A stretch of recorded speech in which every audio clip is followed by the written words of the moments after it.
Hello and welcome to my YouTube channel the doctor who tell stories. एक बार फिर आ गई हूँ अपनी 7वीं कहानी लेकर इस चैनल पर।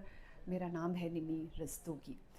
हमारी सोसाइटी में जिन सब्जेक्ट्स को एक्नॉलेज नहीं किया जाता या जिनके बारे में हश टोन में बात की जाती है या जिनके बारे में हम प्रेजुडिस्ड होते हैं, उसको कारपेट के अंदर ब्रश कर देते हैं, ऐसे ही सब्जेक्ट्स के आसपास अपने क्लिनिकल एक्सपीरियंस के बेस पर जो नैरेटिव्स बनते हैं वो आप तक मैं लाती हूँ कहानियों के तौर पर।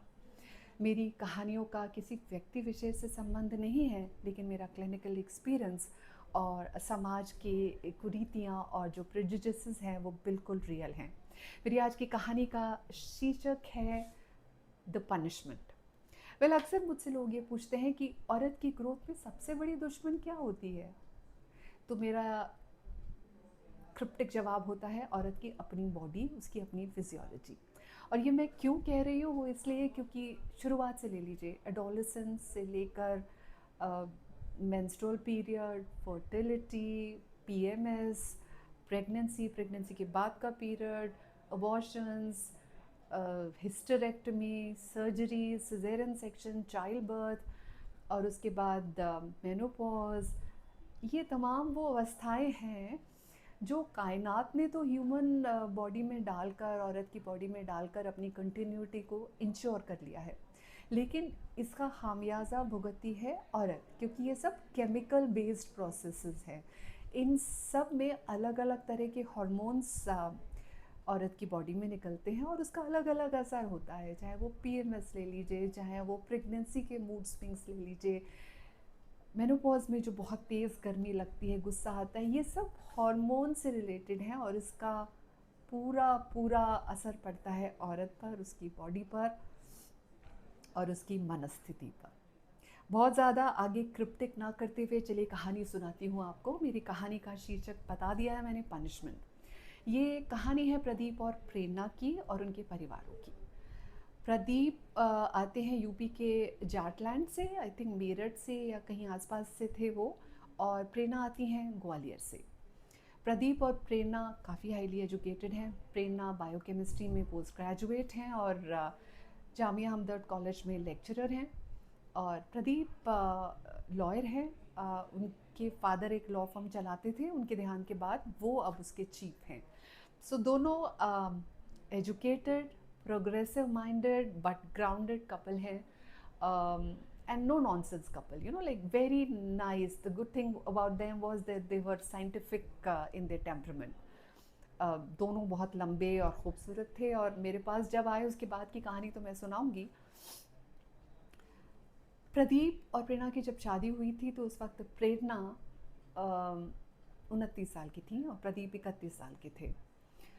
शुरुआत में तो उन्होंने खुद ही प्रेगनेंसी के लिए प्लान नहीं किया। उन्होंने कहा कि अभी तो बहुत जल्दी है, अभी हमको पैसे इकट्ठे करने हैं, दुनिया घूमनी है, घर बनाना है, तमाम तरह की करियर को बिल्ड करना है। उसके बाद 6-7 साल बीत जाने के बाद जब लोगों ने थोड़ा थोड़ा कहना शुरू किया तो उन्होंने ट्राई किया, पर अपने आप नेचुरल कंसेप्शन नहीं हुआ तो वो परेशान रहने लगे। फैमिली उनकी काफ़ी सपोर्टिव थी, लेकिन थोड़ा बहुत प्रेशर तो हो ही जाता है। मुझे अभी भी याद है, कालिंदी कुंज में उनकी बड़ी सी कोठी थी और वो वहाँ से ऑपरेट करते थे। प्रेरणा जाती थी यूनिवर्सिटी और प्रदीप की जो फर्म थी वो वहीं 3-4 बिल्डिंग छोड़ के थी। प्रदीप की 40वीं बर्थडे होती है, उसमें एक पार्टी वो करते हैं। वहाँ पर एक उनको फ्रेंड मिलते हैं, ऐसे बात करने लग जाते हैं कि खुशखबरी कब सुना रहे हो, फैमिली कब रेज़ कर रहे हो। तो प्रदीप और प्रेरणा बताते हैं। तो वो फ्रेंड पहले अपनी वाइफ को लेके मेरे पास आ चुके थे, तो वो मुझे रेफ़र करते हैं और कहते हैं कि आप उनके पास जाइए, एक बार बस कंसल्टेशन के लिए चले जाइए। तो इस तरह से वो मेरे पास आते हैं।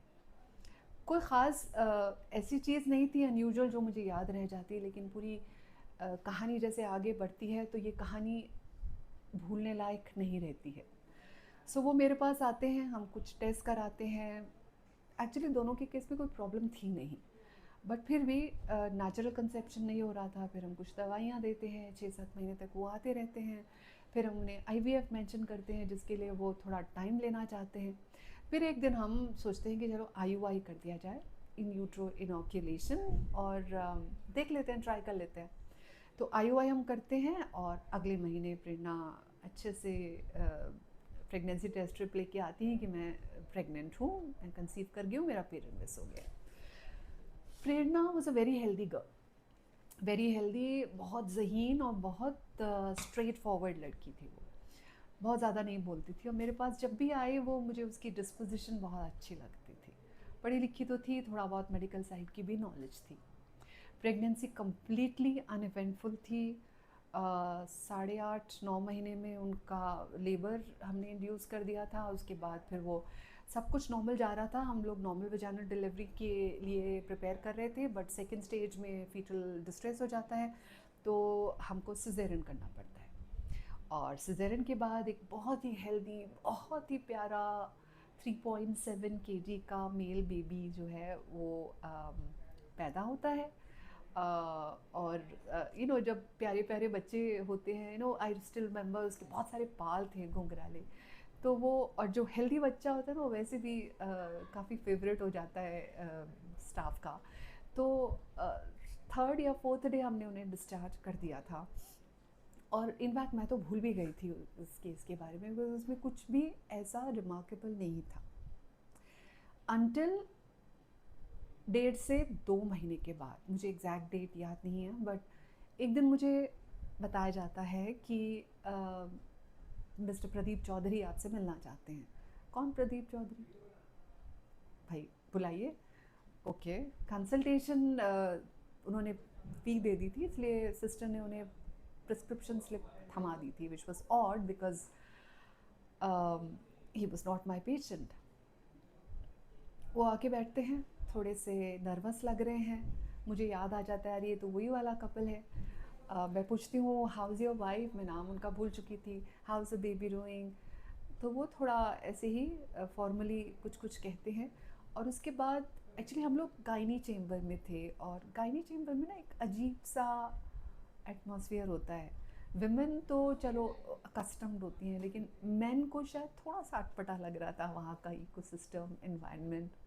तो मुझसे कहते हैं कि डॉक्टर यू माइंड हम किसी और चेम्बर में बैठकर बात करें? वेरी वेल, चलिए। मैं उनको दूसरे चेम्बर में ले जाती हूँ, जहाँ हम विजिटर्स से अक्सर बात करते हैं या काउंसलिंग करते हैं। प्रदीप बैठ जाते हैं, और जो वो मुझे बताते हैं अगले 10-15-20 मिनट में, वो इस तरह से है। प्रदीप कहते हैं कि जब से डिलीवरी हुई है, प्रेरणा ने बच्चे में इंटरेस्ट बिल्कुल नहीं लिया है। वो अपनी ही दुनिया में रहती हैं, वो बच्चे को दूध नहीं पिलाती, बच्चे को का ध्यान नहीं रखती। हमने बच्चे के लिए नर्स रखी हुई है, लेकिन वो उसका भी हाथ नहीं बटाती। वो बच्चे को छूना ही नहीं चाहती, वो बच्चे को गोद में लेना नहीं चाहती। बड़ी अजीब सी बात है, क्योंकि जहाँ तक मेरी नॉलेज है, एक माँ डिलीवरी के बाद उसकी मनस्थिति ऐसी होती है कि वो उसके अंदर नेचुरल एक भावना होती है कि बच्चे को कहीं हार्म ना हो जाए, या बच्चा अनअटेंडेड ना हो, भूखा ना हो। तो वो उसके अंदर से आती है, वो सिखानी नहीं पड़ती। तो मैं सुनती रही बात। उन्होंने 3-4 बातें बताई कि खाना पीने में भी उसका ध्यान नहीं है। मतलब वो थोड़े नाराज़ लग रहे थे। उनकी बातों से लग रहा था कि वो बहुत नाखुश हैं, और उनको समझ नहीं आ रहा कि ये सब हो क्यों रहा है। खैर, मुझे थोड़ी और इन्फॉर्मेशन चाहिए थी। मेरे दिमाग में एक डायग्नोसिस घूम रहा था, लेकिन आई वाज नॉट श्योर। तो प्रदीप ने मुझसे कहा कि एक दिन नर्स का कोई कॉल आ गया, तो नर्स 5 मिनट के लिए बच्चे को काउच पे लिटा के गई, और 2-3 मिनट में ही उसको वापस आना पड़ा, बिकॉज़ बच्चा नीचे गिर गया था, काउच से नीचे गिर गया था। अब इतना छोटा बच्चा कैसे नीचे गिर गया? वो तो करवट भी नहीं ले सकता। और गिरा तो गिरा, उसके बाद उसकी माँ वहीं बैठी है, उसने उसको उठाने की भी कोशिश नहीं की। वो ऐसे मुंह फेर के बैठी थी कि जैसा उसका कोई मतलब नहीं है। तो प्रदीप को ये बात बहुत ऑड लगी, मुझे भी बहुत ऑड लगी कि हो क्या गया है प्रेरणा को, व्हाट्स रॉन्ग विद हर। वो बच्चा जो इतनी मन्नतों से न जाने किस मंदिर मज़ार किस किस पर उन्होंने दुआ नहीं मांगी होगी, न जाने कितने प्रयत्न नहीं किए होंगे, कितना पैसा नहीं खर्चा किया होगा, अपनी बॉडी को कितना कष्ट दिया होगा, उसके बाद तो ये नेमत आपको हासिल हुई है, यू शुड बी ग्रेटफुल। लेकिन आप और बच्चे में कोई बुराई भी नहीं है, मतलब बच्चे में क्या कोई कमी नहीं है, बहुत ही खूबसूरत हेल्दी बच्चा है, उसको खिलाने में तो स्ट्रेंजर्स को भी मज़ा आता है। Very very upsetting. अच्छा, उसके बाद उन्होंने मुझे जो बताया, उसके बाद मैं एकदम से मेरे कान खड़े हो गए एंड आई वॉज अलार्म्ड।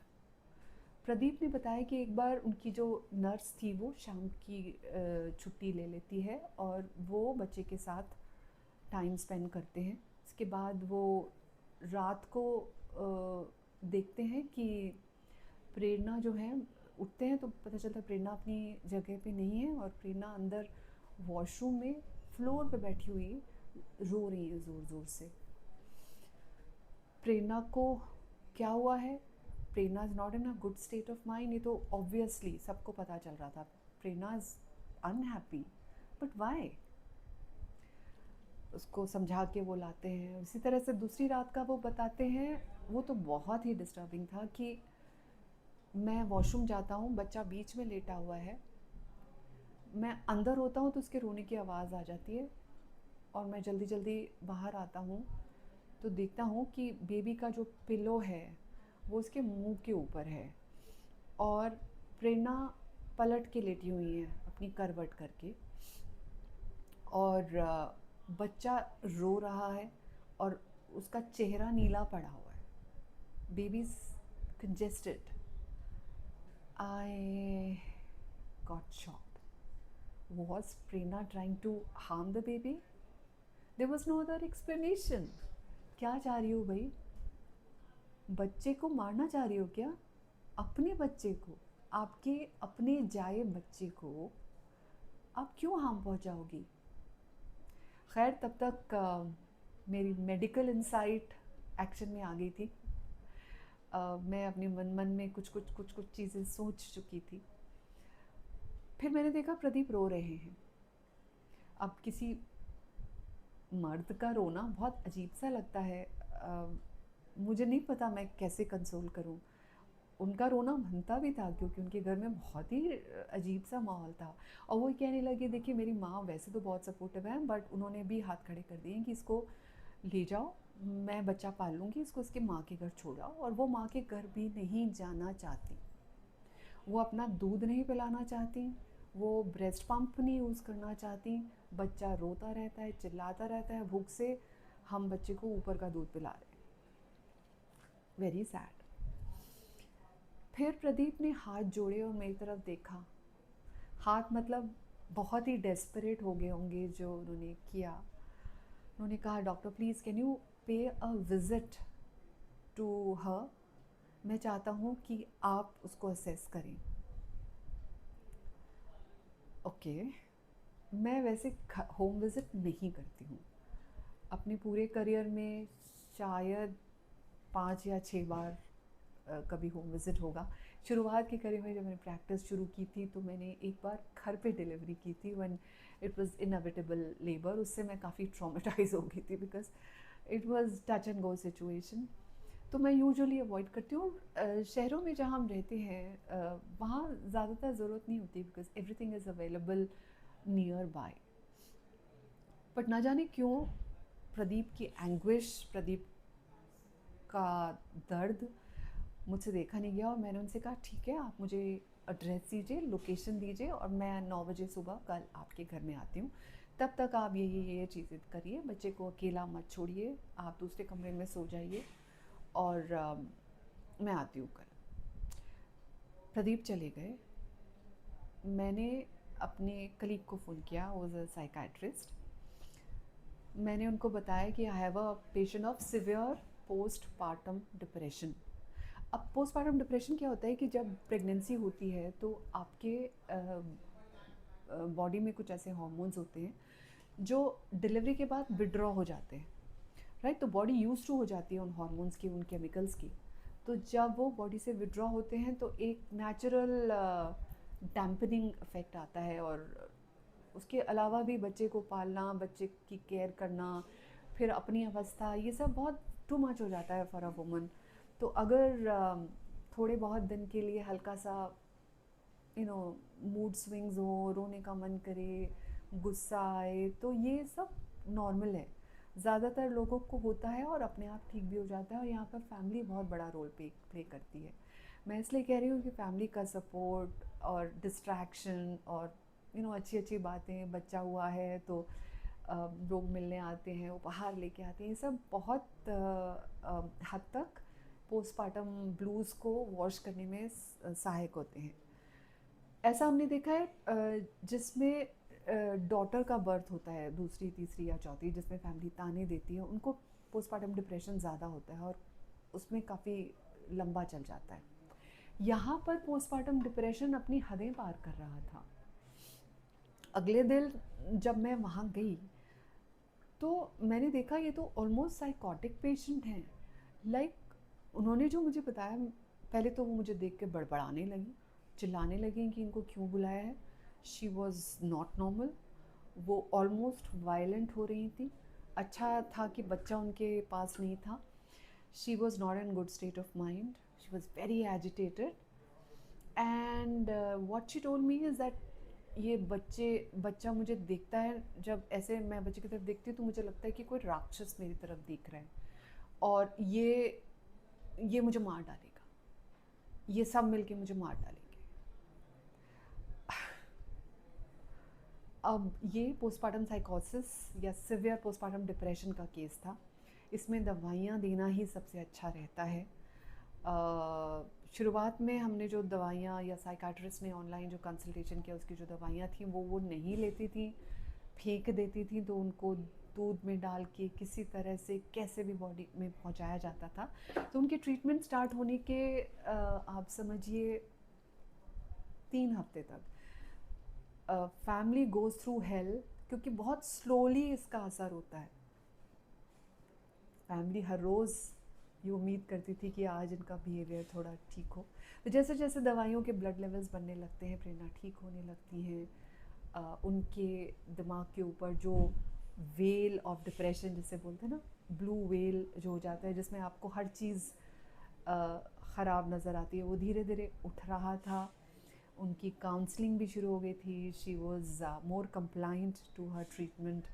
और धीरे धीरे हम उनके केस में प्रोग्रेस अचीव कर रहे थे। दूसरी तरफ बच्चा जो था वो उसकी नैनी पाल रही थी और दादी उसका देखभाल कर रही थी, तो बच्चा भी ग्रो कर रहा था। ही वॉज कम्प्लीटली ऑब्लिवियस कि उसकी माँ किस अवस्था से गुजर रही है। और यहाँ पर ब्लेम करने जैसी कोई चीज़ नहीं है, लेकिन सही डायग्नोसिस बहुत ज़रूरी था। वरना ऐसे केसेस में they have been instances when women have killed their own child। और ऐसा केस कब हाथ से बाहर हो जाए आप कह भी नहीं सकते। It's a very risky situation. और इसमें औरत का भी कोई कसूर नहीं है। उसकी बॉडी में जो हार्मोनल चेंजेस हुए हैं वो कुछ इस तरह से हैं कि वो नहीं संभाल पा रही है। तो 16 to 18% वुमेन में ये पोस्टनेटल डिप्रेशन की केसेस देखे जाते हैं, लेकिन 0.7 to 1.2% केसेस में ये सिवियर हो जाता है, दवाइयों की नौबत आ जाती है, साइकोटिक कंडीशन आ जाती है। लेकिन ज़्यादातर केसेस में ये दवाइयों से ठीक हो जाता है। बहुत ही कम केसेस ऐसे होते हैं जो आगे चल के फुल फ्रैंक साइकोसिस में बदल जाते हैं। लेकिन प्रेरणा और प्रदीप की कहानी में हैप्पी एंडिंग थी, बिकॉज प्रेरणा काफ़ी हद तक ठीक हो गई थी। 3 महीने के बाद वो मेरे पास आती हैं। तब तक बच्चा उनका 5-6 महीने का हो गया था। सपोर्ट से वो बैठने लगा था। Baby was actually very very strong, touch wood. Prerna आती हैं बच्चे के साथ। प्रदीप के चेहरे पे मुस्कुराहट है। प्रेरणा थोड़ा सा गिल्टी महसूस कर रही हैं, बिकॉज़ उन्हें अब याद आ रहा है कि किस तरह से मुझे देखकर वो बहुत तेज़ी से चिल्लाई थी। But she is forgiven by me. Prerna खुश हैं, हमारा टीम जो है एक फैमिली पिक्चर लेती है जिसको हम यूजुअली वॉल पे अपनी लगाते हैं. So it's a good happy ending. But यहाँ पर मैं सिर्फ ये कहना चाहूँगी कि अगर आपकी फैमिली में, आपके नेबरहुड में, आपकी इन्फ्लुएंस की स्फीयर में अगर कोई ऐसी महिला है जिन्होंने अभी बच्चे को जन्म दिया है, तो याद रखिए कि उसको आपके सपोर्ट की, केयर की, लाड की, प्यार की, दुलार की बच्चे से ज़्यादा ज़रूरत है. बिकॉज़ बच्चा तो अभी इतना ज़्यादा जानता नहीं है, लेकिन माँ को प्यार आपको देना है, सपोर्ट देना है, भरोसा देना है, ताकि वो इस स्टेज से आगे चल सके, क्योंकि उसे अभी बच्चा पालना भी है. तो ये थी मेरी आज की कहानी, जिसमें प्रेरणा की बॉडी खुद ही उसको पनिश कर रही थी for no fault of hers. I don't know how much I have been able to convey the pathos, but for me it was a learning experience. अपनी अगली कहानी लेकर फिर से आपके बीच आऊँगी. तब तक मुझे दीजिए इजाज़त. नमस्कार.